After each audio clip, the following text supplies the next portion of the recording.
Une chose qui est difficile au golf, c'est d'avoir la régularité au niveau du contact. Et souvent, c'est ce qui fait la différence, par exemple, entre un très bon joueur et un joueur qui a de la difficulté à s'améliorer. C'est souvent au niveau de ce contact-là.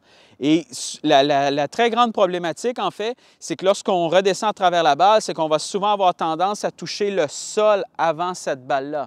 Et si le club touche le sol avant la balle, bien, ce que ça fait, c'est que la face de club va avoir tendance à bouger énormément dans la zone d'impact. Alors, elle peut arriver fermée, elle peut arriver ouverte. On va avoir beaucoup de difficultés au niveau donc, des trajectoires, mais aussi au niveau des distances, des contacts et donc de la constance de nos coups. Alors, ce qu'on veut faire aujourd'hui, en fait, c'est qu'on va travailler un exercice qui est quand même relativement simple. Vous avez simplement besoin, en fait, d'une tige d'alignement. Si vous n'avez pas de tige d'alignement, vous pouvez utiliser un tee derrière et vous le laisser légèrement surélevé par rapport au sol, mais ne placez jamais un club au sol. Parce que lorsque vous allez redescendre à travers la balle, si vous touchez ce club-là, bien, vous avez vraiment des chances de le briser. Alors, une tige d'alignement, c'est fait pour ça, ou si vous avez un tee, c'est parfait aussi. Mais ce qu'on veut faire, en fait, c'est qu'on veut essayer de travailler à réduire un peu la vision qu'on a de la zone de contact. C'est-à-dire que moi, lorsque je redescends à travers la balle, ce que je veux aller chercher, c'est avoir un peu l'impression que je vais toucher cette balle-là en premier et ensuite le sol. Si je touche légèrement derrière la balle, ça va aussi, mais ce qu'on veut surtout, c'est d'enlever vraiment les coups où on vient toucher complètement derrière cette balle-là. Alors, ce qu'on fait, c'est qu'on place, par exemple, une tige d'alignement comme ça ici au sol. On va placer cette tige-là à peu près à une longueur de prise comme ça ici par rapport à la balle. Ce qu'on fait, c'est qu'on s'installe, par exemple, au départ derrière la balle comme ça ici. On va faire quelques swings de pratique. Et là, ce qu'on veut, c'est de toucher le sol à peu près où la balle, mais on ne veut surtout pas, en fait, toucher la tige d'alignement qui est derrière nous. Alors, je fais quelques swings comme ça ici.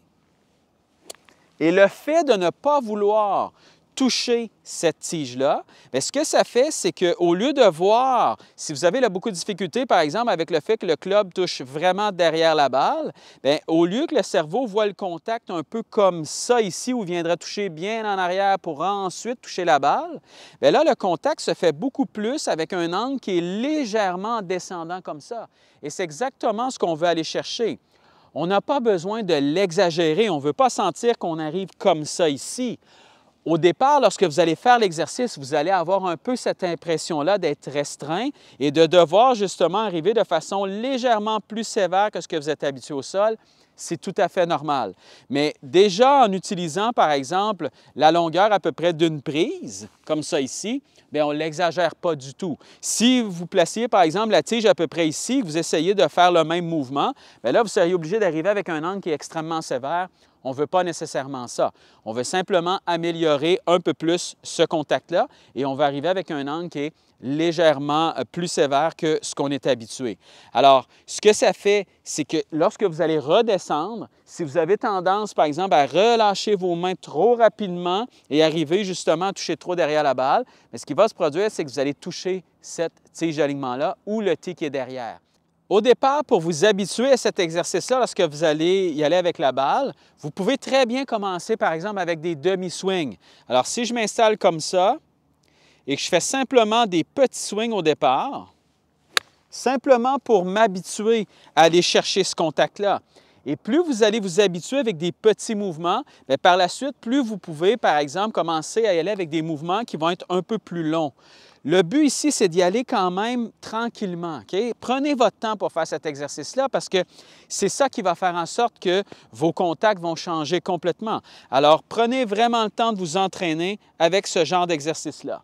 Alors, j'y vais encore une fois avec un petit swing. Et lorsque je fais mon mouvement comme ça, lorsque je vois justement que je touche la balle au bon endroit, ça veut dire que je le fais correctement. Si j'avais tendance, par exemple, à toucher la tige d'alignement, bien là, je continue à le faire et j'essaie d'exagérer le fait que je ne veux pas toucher justement à la tige qui est derrière moi, jusqu'à ce que je développe les bonnes sensations pour aller toucher cette balle-là. Ce n'est pas un exercice qui est simple au départ, mais c'est un exercice qui va être ultra efficace. Alors, vous devez vraiment persister au niveau de cet exercice-là. Une fois que j'ai pris confiance avec un swing qui est un peu plus court, bien là, je peux y aller avec un swing complet et je vais m'entraîner comme ça en tapant plusieurs balles Des fers courts, des fers plus longs, les hybrides, exactement le même principe. Et mon but est d'aller chercher justement ce contact-là.